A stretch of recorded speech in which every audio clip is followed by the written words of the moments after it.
ये कहानी पूरी तरह से काल्पनिक है। इसका वास्तविक घटनाओं, व्यक्तियों या स्थानों से कोई संबंध नहीं है। हमारा उद्देश्य किसी भी प्रकार का अंधविश्वास फैलाना नहीं है। ये सामग्री केवल मनोरंजन के उद्देश्य से प्रस्तुत की गई है। कृपया विवेक से देखें। क्या आप जानते हैं, कुछ जगह ऐसी होती है जहां सन्नाटा भी चीखता है। ऐसी ही एक जगह पर कदम रखकर मैंने वो कुछ देखा जिसे कोई भी इंसान अपनी जिंदगी में नहीं देखना चाहेगा। Welcome to horror story station. Channel को सब्सक्राइब करना न भूलें, क्योंकि मैं जल्द ही और भी ऐसी कहानियां लेकर आऊंगा। अब कहानी शुरू करता हूं। मेरा नाम सूरज है। ये घटना मेरे साथ घटी थी जब मैंने राजस्थान के एक छोटे से गांव में छतरी वाली कोठी नामक एक भूतिया जगह पर कदम रखा। मैं एक पुरातत्वविद हूं और पुरानी रहस्यमयी जगहों पर जाकर उनका इतिहास खोजना मेरा जुनून है। कुछ साल पहले मुझे राजस्थान के एक गांव के पास स्थित छतरी वाली कोठी के बारे में पता चला। गांव वालों का कहना था कि वो कोठी भूतिया है। वहां से हर रात अजीबोगरीब चीखें सुनाई देती थी और लोग उसे अपवित्र मानते थे। गांव पहुंचते ही मैंने गांव वालों से बात की। सबने मुझे इस कोठी से दूर रहने की सलाह दी। एक बुजुर्ग ने कहा, बेटा, उस कोठी में जो गया वो कभी वापस नहीं आया। वहां एक जादूगरनी की आत्मा भटकती है। लेकिन मैं अंधविश्वास को नहीं मानता था। मुझे लगा कि ये सब मनगढ़ंत बातें हैं जो लोग डर के कारण बनाते हैं। मैंने तय कर लिया कि मैं उस कोठी में जाऊंगा और इसके पीछे की सच्चाई का पता लगाऊंगा। अगले दिन मैं छतरी वाली कोठी पहुंचा। कोठी काफी पुरानी थी। चारों ओर वीराना और सन्नाटा था। पेड़ सूखे हुए थे और हवा में अजीब सी ठंडक थी। कोठी के बाहर एक बड़ा दरवाजा था जिस पर एक टूटा हुआ ताला लटका था।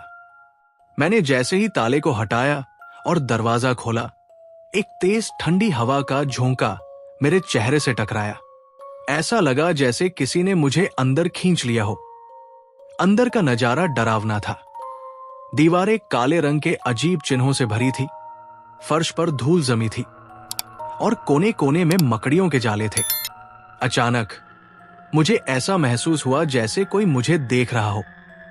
लेकिन जब मैंने चारों ओर देखा तो वहां कोई नहीं था। मैंने मशाल जलाकर आगे बढ़ना शुरू किया।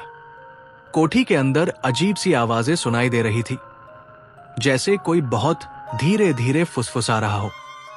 मैंने एक कमरे का दरवाजा खोला। वहां एक टूटी हुई कुर्सी रखी थी और दीवार पर एक बड़ा सा आईना था। जैसे ही मैंने उस आईने में देखा, मेरी आंखें चौड़ी हो गई। आईने में मेरे पीछे एक महिला खड़ी थी। उसका चेहरा आधा जला हुआ था और उसकी आंखें खून जैसी लाल थी। मैं पीछे मुड़ा, लेकिन वहां कोई नहीं था। मैंने अपनी मशाल को और ऊंचा किया और आईने की ओर बढ़ा। अचानक आईना चटक कर टूट गया और पूरे कमरे में कांच के टुकड़े बिखर गए। तभी मैंने महसूस किया कि कोई मेरे कंधे पर हाथ रख रहा है। मैंने पलटकर देखा और वही औरत मेरे सामने खड़ी थी। उसने मुझसे कहा, तूने मेरी शांति भंग की है। अब तू यहां से जिंदा नहीं जाएगा। मैंने पीछे हटने की कोशिश की, लेकिन मेरे पैर जैसे जमीन में धंस गए थे। औरत ने अपने हाथ से एक अजीब सा इशारा किया और कमरे की दीवारों पर खून के निशान उभरने लगे। मुझे समझ नहीं आ रहा था कि मैं क्या करूं। तभी मेरी नजर एक पुरानी किताब पर पड़ी जो कमरे के कोने में रखी थी। मैंने हिम्मत जुटाकर किताब उठाई। उसमें कुछ मंत्र लिखे थे। मैंने तेजी से मंत्र पढ़ना शुरू किया। जैसे जैसे मैं मंत्र पढ़ता गया, औरत की चीखें तेज होती गई। उसने मुझ पर झपटने की कोशिश की, लेकिन अचानक तेज रोशनी कमरे में फैल गई। औरत जलकर राख बन गई और कमरे का सारा सन्नाटा खत्म हो गया। मैं कोठी से भागते हुए बाहर निकला। गांव वालों ने मुझे इस हालत में देखा और समझ गए कि मैंने किस तरह की चीजों का सामना किया होगा। लेकिन यह कहानी यही खत्म नहीं हुई।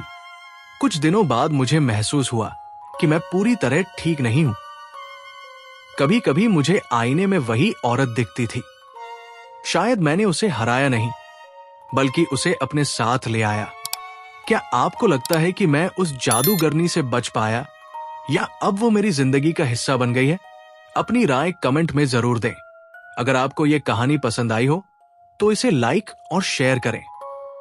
हॉरर स्टोरी स्टेशन को सब्सक्राइब करना न भूलें, क्योंकि मैं जल्द ही और भी डरावनी कहानियां लेकर आने वाला हूं।